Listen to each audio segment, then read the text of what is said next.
We've got our 2025 marketing budget locked in. Should we prioritize updating our website, investing in video content, or doubling down on LinkedIn?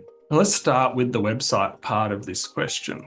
I would ask, is there a pressing reason to update the website? Like, is it outdated? I think there's one question that helps decide if you need a new website or not, and that is, does your website reflect your firm's real life reputation, expertise, and experience? If it does, then I think you don't need to update it. But then if it doesn't, I think the next follow-on question would be, can you just fix it by updating the content?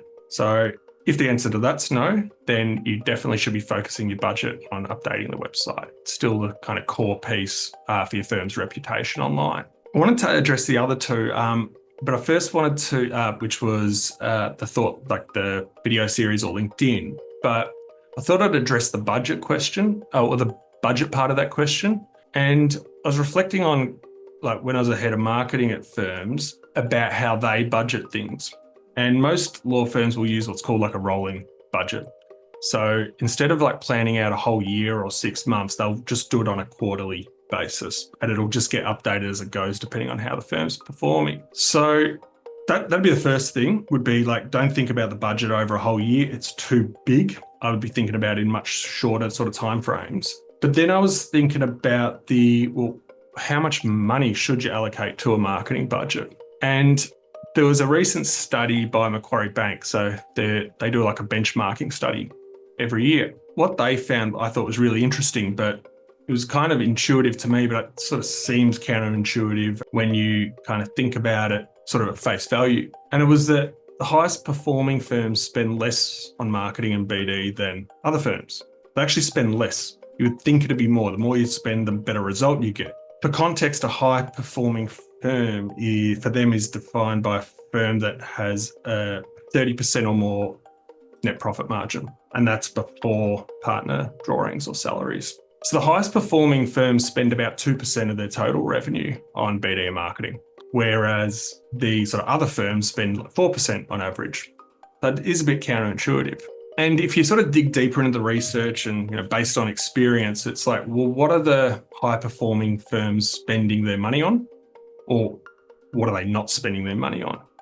And I think the obvious ones to me are like things like hospitality events, ads, sponsorships, even like tender responses. They can be all pretty expensive. But the other thing is that they invest in like targeted practice areas. So they're not trying to spend money on every single thing. They'll invest their money on practice areas that are like going somewhere, that have that kind of growth potential.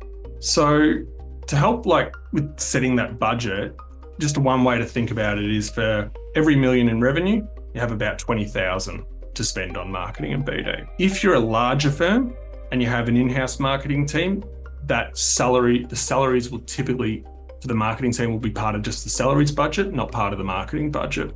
So this is more like external budget. You also wouldn't include like one-off projects in that budget usually. So if you have like a web build that you'd sort of do once every 5 years or 10 years or whatever it might be, you wouldn't probably include that, or you'd kind of apportion it based on the longevity of that website. Okay, so you have an idea of, I guess, the budget you have to work with. And I just, going back to the question, I think, look at, is your budget in line with that? Is it in that sort of 2% mark, or is it higher than that? You mentioned the website, and I think it goes to that question, does your website reflect your firm's real life reputation, expertise, and experience? If so, great, but you don't need to spend it on that.